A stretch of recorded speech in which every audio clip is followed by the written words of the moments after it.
Hey guys, it's me. Thank you for joining me tonight for this hangout. Hopefully this one will run smoothly. I'm hoping that I have it all down right. So I'm going to just kind of ask you guys if you can kind of see me, hear me right now. So I need to see if you guys can see me and hear me. I'm hoping so. So anyway, tonight we're talking about motivated sellers. Okay, and this is a really crucial topic, especially if you're wholesaling, because without a motivated seller, there's never going to be a wholesale deal.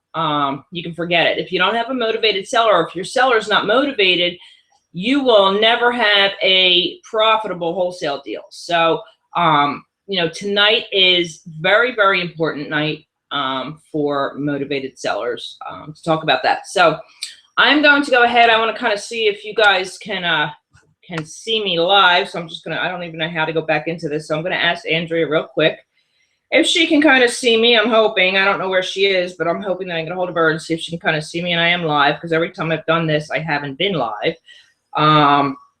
So let me give her a quick text to make sure everything's running. I don't know how to get to the chat section in here. So I want to see where we are before I even go any further, because last time I was talking to myself for 20 minutes. Without even being live. I was actually on the chat talking to myself, finding out that I wasn't live. So anyway, tonight we're going to talk about motivated sellers. I'm hoping Andrea gets my text here to see if I am on. And like I said, without a motivated seller, you'll never have a profitable wholesale deal. I mean, it's absolutely impossible to have a profitable wholesale deal without a motivated seller. So the first thing that I want to talk about tonight is understanding the motives of people. It's real important in real estate that you kind of get to know and you understand what motivates people to sell at a discount, what motivates people to be willing to offer the property to you at a discount. So there are actually many motives that you'll encounter in real estate, and some of them you probably already encountered in your real estate endeavors. But the motives of people that you're going to encounter in real estate, the first motive you're going to see as you're talking to sellers and as you're talking to people in the real estate world, you're going to find several motives. The first one is a motive to increase personal comforts and freedoms. The second one is going to be the motive to be liked, respected, and esteemed by friends. Another motive is to feel as if life has something meaningful or purpose, and to nurture and protect family members. So there's different motives that you're going to come across. Some people are motivated to sell because they want comforts, the comforts of living a better life. They want to make the money on the property, so they want to sell the property so that they can have the comforts of life. Other people are motivated, to sell a property for the death of a loved one, or there's many motivated factors that make a motivated seller in real estate. And when you come across different sellers, you're going to come across all these different motives that make people motivated or not motivated. An example, if you're talking to a seller, say on an estate property, okay, their motive is going to be to protect that loved one. Even though that loved one's not there anymore, their motive is to protect and respect that loved one.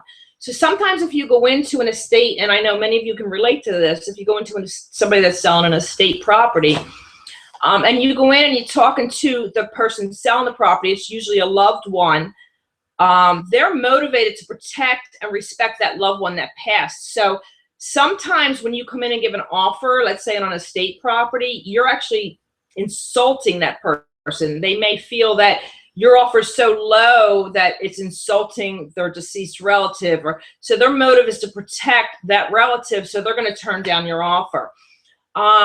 However, if you go into an estate sale and they're inherited the property, the people have passed, the family members have inherited the property, they're behind on the taxes and they can't keep up with the property and try to keep up with their own property at the same time, their motivations are totally different than the first seller. The first seller's motivations were, to protect that loved one, and your offer came in too low and they felt that it disrespected that loved one. The next one's motives in selling an estate property could be that, you know what, the taxes are behind, they can't afford it. Their motives are going to be different, and they're going to be more motivated to accept your low offer. So if you kind of see what I'm trying to say, is understanding the motives of people and what motivates them and drives them is real important in the wholesale world. When you're talking to a seller, let's say, that has a property up for sale, and you go in and you're negotiating with that seller and you're talking to them, and let's say that seller, how can I say, like, they just want what they want for the property, and that's it. You know, this is how much I want for the property. This is not, you know, I'm not going to go below this line. Well, their motives are more personal comfort. Let's say they have plans for the money they're going to get for the house. They plan on, you know, taking the money for the property and going on vacation. They want to make this amount of money so they can go on vacation, and or they can get a better house. So their motives are different. So let's say you go into a property and you're talking to a seller, and, you know, they've just lost their job and their income is low and they can't afford their mortgage anymore. Well, their motives are going to be totally different than the first seller's motives. So I wanted to kind of clear that out a little bit, that you need to understand the motives of people. It's very important to know what motivates these sellers to sell. You know, so there are many motivating factors, and there are many factors that determine a motivated seller. I mean, I know myself, I've wasted a lot of time, you know, going and negotiating with sellers who were not motivated. I've come up against sellers who, you know what, just would not sell their property below a certain line, and they were willing to sit and wait until they got that money. Well, are they motivated? No. Their motivations are different. Their motivations are, you know what, this is what I want. I'm comfortable. I really don't need the money for the property, so I'm going to sit here and wait for whatever offer comes in that meets my standards. Other sellers, I've been to their houses and they're like, please, you know, just get me out of this mortgage. I can't afford it anymore. I can't pay this mortgage anymore. They're just totally motivated to sell the property for whatever it is that I'm willing to offer them, as long as it meets their mortgage balance. So now that you know, understanding the motives of people is really important when you're going in to negotiate a wholesale deal. And you get to feel people out when you're going into negotiate as well, because you're going to know, because you know the motives of people, you're understanding the motives of people. You know, if you walk in and the seller is just like not even listening to you, you know, they just want what they want, they're not motivated. So it's real important to know what motivates people, but also to be able to distinguish a motivated seller. Many of us are going to waste, I know I have, and many of you are going to waste a lot of your time and a lot of hours negotiating or trying to negotiate with sellers that are not motivated. And one thing you have to realize is that you cannot create motivation. No matter how much you negotiate with this seller, no matter how much you tell them what's wrong with the property, no matter how much you try to bring them down to where you need them to be to get a good profit for a good wholesale deal, you cannot create motivation. A motivated seller has to be motivated from the start. They've got to be motivated as soon as they come in to the picture. They've got to come in with motivation if you're ever going to have a deal. So you're going to be able to learn how to feel sellers out. As soon as you get to the door with the seller, you're going to know, because you're aware of motivation of people, you're going to know whether you're going to end up with a good wholesale deal or not. So, you know, a couple of the things that motivate sellers to sell their properties, and the reason why I'm talking so fast is because I'm trying to get so much of this into you, because I can't stress how important it is to deal with a motivated seller. If the seller is not motivated, you will never have a wholesale deal. You can't create motivation, and they're never going to meet you at the price you need to be at. And that don't mean that you're taking advantage of people or you're trying to take advantage of sellers. You just can only deal with motivated sellers that are willing to meet you at your price. So talking about that, it's kind of like, what makes a seller motivated? There are many things that will make a seller motivated enough to want to sell their property to you. There's some, you know, they desperately need to sell their property because of a financial, something changed in their financial situation. They lost a job. you know, whatever. Their financial situation has changed, and now they're motivated to unload the property, to sell the property. Either they need the money or they just want to get rid of the mortgage because they can't afford it no more. So one of the motivations, one of the ways to tell a motivated seller, one of the signs is, you know, they had a financial situation change. Something changed in their finances that motivated them to sell the property at whatever it is they could sell the property for.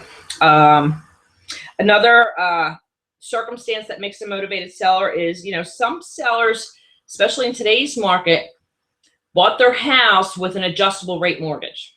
Many of us know that. Many of us bought mortgages that way, bought properties that way, but they're an adjustable rate mortgage. When they start, they bought the house an adjustable rate mortgage, and now that mortgage rate has went through the roof.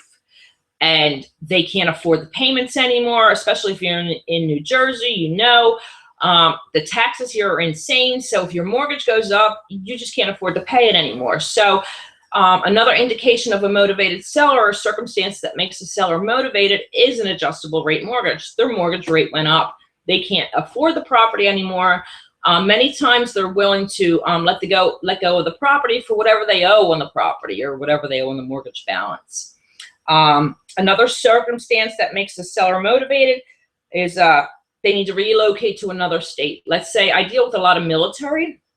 So there's a lot of times where sellers have to relocate. They have to go, you know, wherever the military sends them, they've got to go. So relocation many times can create a motivated seller. If a seller has to relocate or go to another place, they need to sell the property. They have to unload the property. And many times they're willing to do that for whatever it is they owe on the property. So that's another circumstance that would motivate a seller to sell a property. Another motivation could be, let's say that somebody inherits a property and the repairs on the property are more than what they could afford. Let's say the house that they inherited just really has so many repairs that are needed. They can't afford to keep up with the property. They can't afford to repair the property. So they're willing to let the property go because they can't afford to repair the property. Another indication would be, you know, illnesses in the family, death in the family. You know, these are all signs of motivation in a family. So when you go in to talk with a seller, the first thing you're going to ask them is, why are you selling the property? You want to know that up front, because that way right there, you're going to know their motivation, if they're motivated enough to make a deal. So when you first start negotiating with a seller, you want to go in and say, and ask them, the first question should be, why are you selling the property? They're going to tell you right there, well, my husband lost his job, or, you know, my mortgage is too high, or, you know, they're going to tell you their situation right from the door. And you'll be able to know right there, as soon as you get there, you're going to know whether they're motivated or not. Now, if they are motivated, my suggestion is to keep on going, walk around the property, look at the property, talk to them, see what their mortgage balance is. You want to ask them, okay, you know, this happened. Well, what do you owe on your mortgage? What is your interest rate? You want to ask them these questions to kind of see where you can get the property for. So the first question when you go in the door should be, why are you selling the property? I always ask people that right up front. Why are you selling the property? That's when I get their story out of them, and they start to tell me, well, this is why I'm selling the property. This is what happened. I know right there. Sometimes I'll hear, well, you know, I just want to move, and, you know, I need money for another house. Well, to me, that's not motivation enough to get that property where I need it to be. And I know that going in the door, but I will go ahead and walk through, look at the property, talk to them. But I already know that they're not motivated enough to create a deal for me. So, again, the first thing you should ask when you go in is, why are you selling the property? Right there, you're going to know their motivation level. If they're just selling because they want to sell, because they want to move, they don't like the house, they don't like the location, that's not enough motivation for me to be able to create a deal. If I go into a property and they just want to sell because they don't like the neighborhood, well, to me, that's not enough motivation for you to be able to discount that property to get it where I need it to be. I need to hear things like, you know, and it's sad to say, but for motivation, I need to hear, I can't afford my mortgage anymore, I lost my job, I got an illness in the family, I can't keep up with the repairs. These are all motivation keys that I want to hear when I walk into a property, when I'm looking for a wholesale deal or even an investment deal. I want to hear some motivation up front, or else I know right there that I'm wasting my time.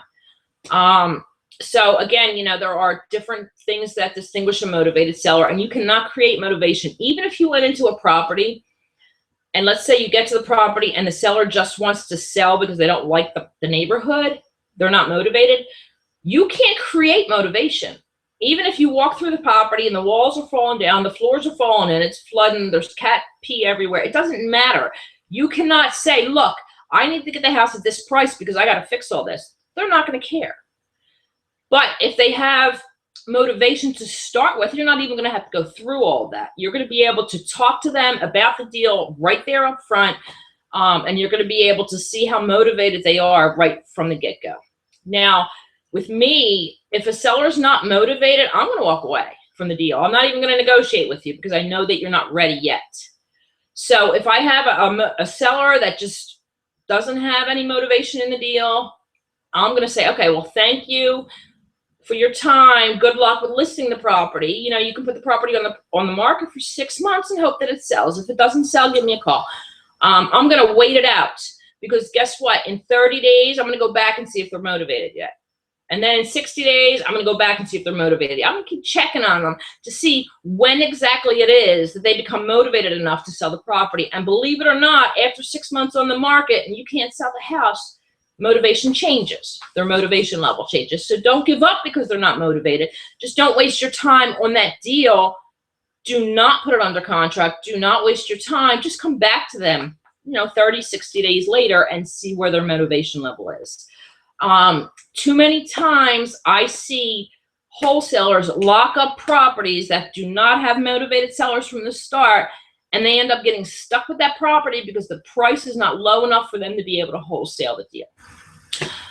If a seller is not motivated, you need to walk away. You do not want to put that property under contract because you will never be able to move it for the number that you need to move it for. That's why I only deal with estate sales. I don't even bother with REOs anymore because guess what? The banks are not motivated enough for me. You go in there and these banks are expecting full price offers on these properties. You're making offers on these REO properties and these banks are coming back with full price counter offers. And that's because there's so many investors in the market right now. They know they can give full price for that property. So your low offer is not even going to affect them. You'll never get motivation out of a bank. It's not going to happen because they know nowadays that they can get what they're asking for the properties because there are hungry investors out there that are willing to pay top dollar for that property. So to me, banks are not motivated enough for me to be able to wholesale that deal. That's why I only focus on estate sales now because that's the number one motivated seller market that I've seen has been estates. Because when you go in there, you talk to the families, many times these estates have no mortgage balance. Many times these estates are paid off properties with no mortgage balance. And guess what? These properties are left to families who are struggling in today's society. These families are trying to take care of their own house and they can't afford to take care of grandmom's house. So they're motivated enough to just let go of grandmom's house. They know they're going to get some money from it because there's no mortgage balance. So they're motivated enough to sell it low enough to be able to get rid of it so they don't have a debt going on and they still make money. So to me, estate sales are your number one motivation market now. REOs, short sales, I'm not even going to deal with the banks because the banks right now are just hungry. You know, they're just sticking to their guns and they're not willing to take offers and they're not very motivated for me. Even sellers today, a lot of sellers, when you talk to them, they just want to sell. They just want to move. We don't like the school system. To me, that's not enough motivation to try to get, you know, the deal from me. So I'm going to give you some evidences of motivated sellers, and the evidence of a motivated seller is going to depend on 3 basic questions. Write this down because you're going to need to know it. There's 3 basic questions that you can ask a seller and know their motivation level right from the door. The first question is going to be, would you sell your house for what you owe on it? That's my first question. Well, actually, the first question is, why are you selling? Second question is, will you sell your house for what you owe on it? If they say yes, you got a motivated seller. If they say no, that seller's not motivated enough. Second question, would you let me buy your house by taking over the payments? So the first question is, why are you selling? Second question is, would you sell your house for what you owe on it? The third question is, would you let me take over your payments to buy your house? That's a perfect opportunity for a sub 2 or subject to the existing financing deal where you can just take over their payments without even buying the house. You're going to take over their payments. You're going to give them a couple grand to move, take over their payments, keep paying their payments. You're going to help them rebuild their credit by doing that. You're going to get a great deal out of it by doing that. So that's the second question. Third question is, would you be willing to own or finance the property with a small down payment? So there's 3 questions that I always ask, 4 questions I always ask my sellers when I go in. Why are you selling the property? Will you sell the property for what you owe on it? Would you let me take over the payments of your mortgage to buy the property? And 4 is, would you be willing to own or finance the property? These are 4 questions that I ask my sellers when I go in the door. Why? Because number 1 tells me, when I ask them, why are you selling, that tells me their motivation level. The second one, will you sell the property for what you owe on it? Right there, that tells me their motivation level. So if they're willing to sell the property for what they owe on it, that tells me that the next question, would you let me buy your property by taking over the payments, is usually a 50% dead on that they will. If they're willing to sell the property for what they owe on it, chances are they'd be willing to let you do a subject to deal and take over their payments. You know why? Because many times they're already behind on their payments. So by you stepping in and offering to take over their mortgage payments, you're going to have to catch up their payments. You're going to catch up their mortgage. Say they're however many months they are behind. That's something you're going to have to do. You catch them up and you continue to pay their payments. You put a tenant in there. That tenant takes it. Subject to deal. I don't want to get too much into that, but that's what I usually do with that. And the third question is, are you willing to own or finance the property? Many times I'll ask my estate people that property. If I go look at an estate property that's being sold by owner and the family owns it, many times what I'll ask them is, would you be willing to own or finance the property to me with a small down payment? So many times what I'll do is when I go into estate properties, I'll give them a little bit down, $5,000, $10,000 down, and then I'll own or finance it because there's usually no mortgage balance on there. And then tell them, in 2 years, this is what I'll give you for the property. So again, the first question is, why are you selling the property? The second question is, would you be willing to sell the property for what you owe on it? Third question is going to be, would you be willing to let me take over your mortgage payments and buy the property? Fourth question is, would you be willing to own or finance the property? These are questions that I ask my sellers off the bat as soon as I go to the property. I want to know the answers to these questions because that's going to let me know what kind of a deal I'm going to walk away with. It's going to let me know how motivated they are, if I can walk away with a sub 2 deal, and if I can walk away with an owner finance deal. And many times I do, because I ask them these questions going in.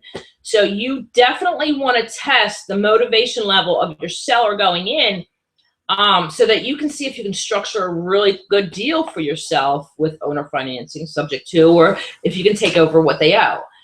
The sad thing is that in New Jersey, many times what people owe is higher than what the house is worth because we're so underwater. But that don't scare me because I will take over those payments on what they owe because I know in a couple years that market's going to go back up and I'm going to still have equity in it. So what I'll do is I'll take over the payments, the subject to the existing financing, take over the payments, give them $5,000 so they can move, take over their mortgage payments. Even if the mortgage balance is higher than the ARV on the property, that's okay.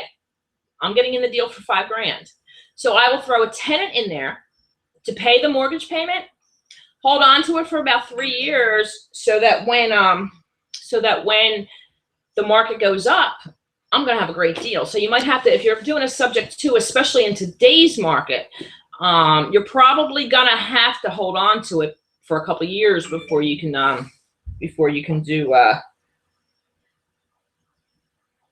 before you, that was Andrea. She just now tells me I'm live. Thanks, Andrea. A little late, but if not, I've been talking to myself for half an hour. So, you know, when you're talking to these motivated sellers going in, you always want to test their motivation level. These are the first questions you should be asking as soon as you go in the door, because doing this is going to let you know if you're wasting your time with this property or not. And a lot of times, you know what, if the seller says no to these questions, then they are evidently not motivated. You'll be wasting your time. Check back with them. If they say no to these questions, they're not motivated, check back with them in 30 days, 60 days, 90 days. See if their motivation level changes. I don't give up on these properties. I just kind of put them in an Excel sheet, questions, and guess what? 30 days, 60 days from now, I have my office follow up with them to see if they're motivated yet. Give them the same offer all over again. I'm not changing my offer. You need to change your motivation.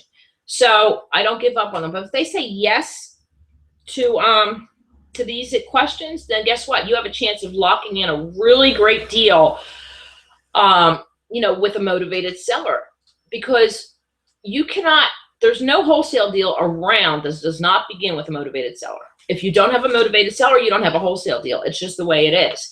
You have got to test the motivation of these sellers going in. It's really important that you don't waste your time on sellers that are not motivated. And it's really important that you don't lock in deals or put deals under contract with sellers that are not motivated, because you're not going to get a good deal and you're not going to be able to move it. Many times you go in there and you're going to hear a lot of things. You know, when you go in to talk to these sellers, they're very emotional. Many of them, you know, they're telling you, if I say, all I have to do is say, why are you selling the property? And sometimes that'll just trigger these emotions and they start crying, they start bawling. I know that I have to do everything I can to make sure that this deal is a win-win for these people, because if any of you know me, my heart is huge and I just have really big heart for people. And when these people start telling me their stories, and you're going to hear some stories. I mean, I've heard some really sad stories doing this. I mean, I've wholesaled, oh geez, I guess I've wholesaled now over 700 properties since '09. I'm now buying my own properties instead. I haven't wholesaled. I've actually been buying them all now instead of wholesaling them. I actually have 7 rehabs going on, but and I swore I would never buy and rehab and hold, and here I am doing it because these deals were just so good that I couldn't pass them on to somebody else. And if I have the funds, I'm going to do them. But anyway, I've heard a lot of stories doing this. I've wholesaled over 700 properties, and the stories that I've heard have broken my heart. When you're dealing with motivated sellers are emotional sellers. There's no way around it. Motivated sellers are very emotional sellers. They have a lot going on. If they're motivated and there's a reason why they're motivated, they're very emotional people, and you're going to have to be able to keep your emotions out of it to be able to create the deal. And that's the hardest part with getting these deals. You know, motivated sellers always come with emotions. They go together. If a seller is motivated, they're an emotional wreck. They're telling you about their job loss. They're telling you about they can't afford their mortgage. You're seeing their kids run around. You know, it's very emotional when you're dealing with motivated sellers, but you have to deal with motivated sellers in order to get a deal going. And there's many times where you want to go up because you feel so bad for them that you want to go up on price and you can't do it. You know, sometimes you go in there and their emotions start to fly and you want to go up on the price because you want to give them a little bit more because you just feel so bad for their story, and you can't do it, because then what's going to happen is, in the end, if you can't wholesale that deal, you're letting these people down again, because you're not going to be able to close on the property. And you have to think about that going in with these motivated sellers. You're going to go in and they're going to be emotional, and you're going to be tempted to go up higher on the price so that they can have more money. And you're going to be tempted to go up higher on your offer so that you can give them just a little bit more because you know they need it. But you know what's going to happen? You're going to set them up for more heartache, because what's going to happen is, if you go up higher on that price and you know that you cannot go up higher on that price, you know where you need to be. If you go up higher because your emotions get the best of you and you give them more than what you should have given them, and then you can't wholesale that deal and you can't close on it, and these people are relying on you to close on it because you said you would, and they've got their boxes packed and they've got their kids' things packed, and finally they're going to get a relief in their life because you're buying their property, but you offered them too much and you can't move it. Guess what's going to happen? You're going to hurt them again. and you're going to put them through more than you would have if you would have just stuck to your guns, knew where you had to be on the property, and so that you can wholesale the property quickly so that you can relieve them of their burden. So again, don't give in to the emotions, because you're going to be tempted to do that when you go and deal with a motivated seller. You are going to be tempted to go in there and give them more than what you know you should be giving them. I've done it. I've had sellers that I've negotiated with that were motivated. They've lost their jobs. They've had no money. I can't give into that and give them more, because then I'm only going to hurt them later, and I don't want to do that. So I need to stick to my guns, give them what I know I can give them for that property, so that I can wholesale quickly and I can relieve them of their burden. So offering them more is going to hurt them in the long run, because you're going to be stuck with the deal and you're not going to be able to close on it like you said you would. And here's what happens with a motivated seller, and I'll tell you right now. When you finally say yes to buying their house, you make them an offer, you sign a contract. In their mind, their burden is about to be relieved. They're excited. They're packing. It's finally going to end. They're finally going to get out of this house. They're finally going to get out of this situation. They're excited. You just gave them an offer. You said you're going to buy the property. They're excited. And, you know, that's what's going through their head right now is, oh, Lord, you know, they just did this for me. I'm getting out. I can finally get my kids where they need to be. And then what happens if you turn around and you can't close on the property? You see what you just did? You just hurted them, and you just took them from here to here again, and probably below where they were before. So you have to stay at your number. You can't go above the number that you know you need to be at to sell a property, because once you go above the number that you know you need to be at to create a deal, you've already run your numbers. You know the price you can pay for that property in order to be able to wholesale it and get it to sell quickly. You have to stick to that, because if you don't stick to that and you're tempted to go up in your price just to appease the seller, you're actually hurting them, because you will not be able to close on that property. You will not find a buyer for that property. You're going to have to come back to them and say, I'm sorry, I'm not going to close on your property. How do you think they're going to feel after that, what you just did to them? So you really have to stick to your guns when you're making your offers. It's just really important with motivated sellers that you stay where you know you need to be, because these sellers are touchy. They all come with emotions.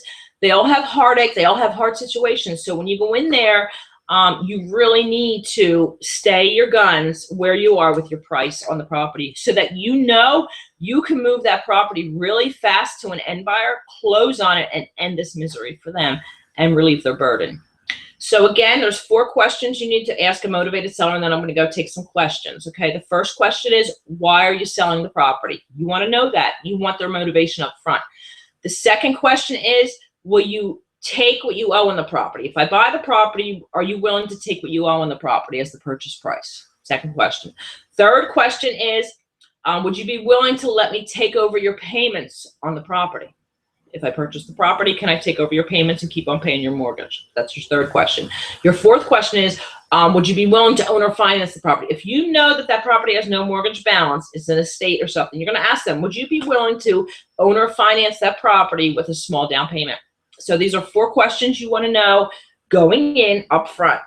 Also, you want to stick your guns, stay where you are with your offer where you know you need to be, so that you can close on that property and relieve them of the burden. Because if you don't, if you go too high on your offer, just remember in your head, I have to stay where I am, or I'm gonna hurt them even more.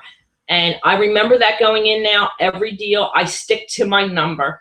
I can't go up just because they need me to go up, because what's going to happen is I'm not going to be able to sell it, and I'm going to end up hurting them in the end. And if many of you know me, that's not why I'm doing this.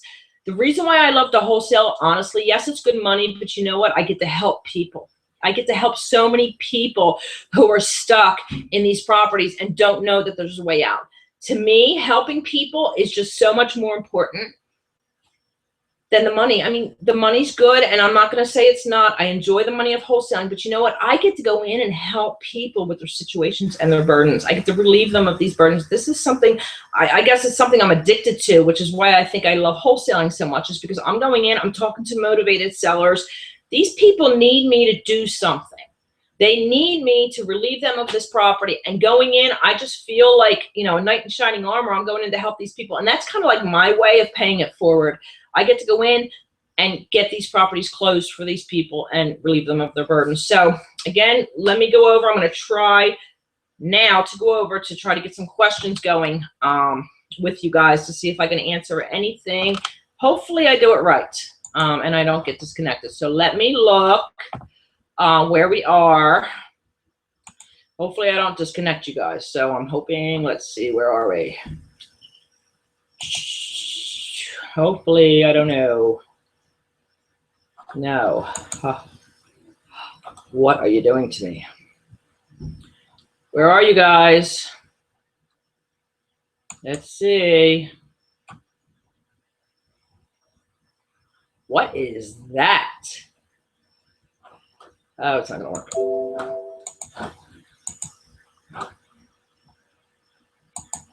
Okay, guys, for some reason I'm not able. Here's what I'm gonna do.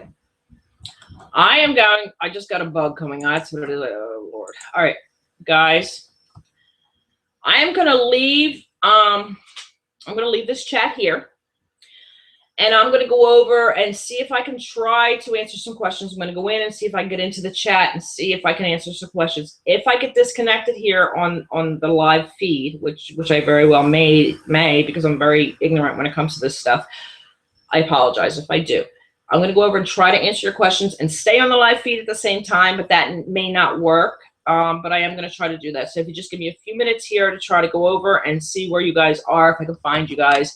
Again, I'm not very good at this, so I'm going to do the best that I can, okay? So just bear with me for a minute.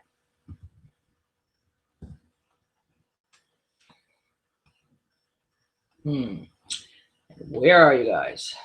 Let me see.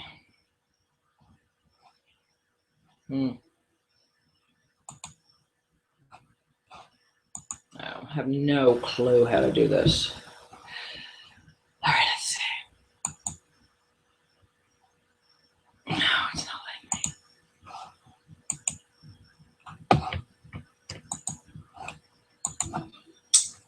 Oh, somebody help. I don't know how to do this. Let's see. Why is it coming to that? Oh, Lord. I don't know. I guess I'm not going to be able to do that. Here's what I'm going to do. I am going to go out of this chat, and then I'm going to go back into Insider Elite and see if I can connect with you guys on the live chat. I think I'm going to have to come out of here and try to find you guys because for some reason I am not I'm not able to. I'm getting this weird error page. Don't know where it is. Why is it not working? Okay.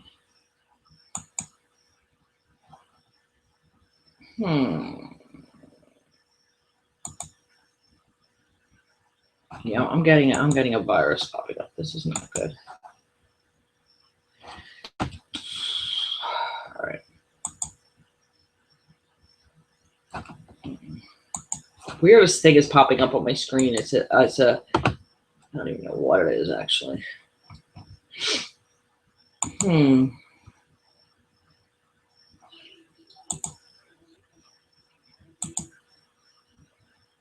Why is it not working?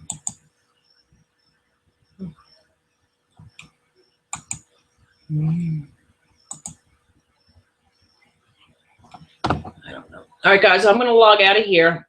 I'm going to have to say goodnight on the chat. I'm going to log out the chat, and then I'm going to go to another computer, and I'm going to go into the actual chat room to chat with you guys. So I'm going to log out of the live video. I hope you enjoyed the video. I'm going to log out of here. I'm going to clock out of the video, and I'm going to go join you in the chat room. So just give me a few minutes because I'm going to have to jump on another computer to do that. But I'm going to end this now. So let me end this, and I'll be right over in the room.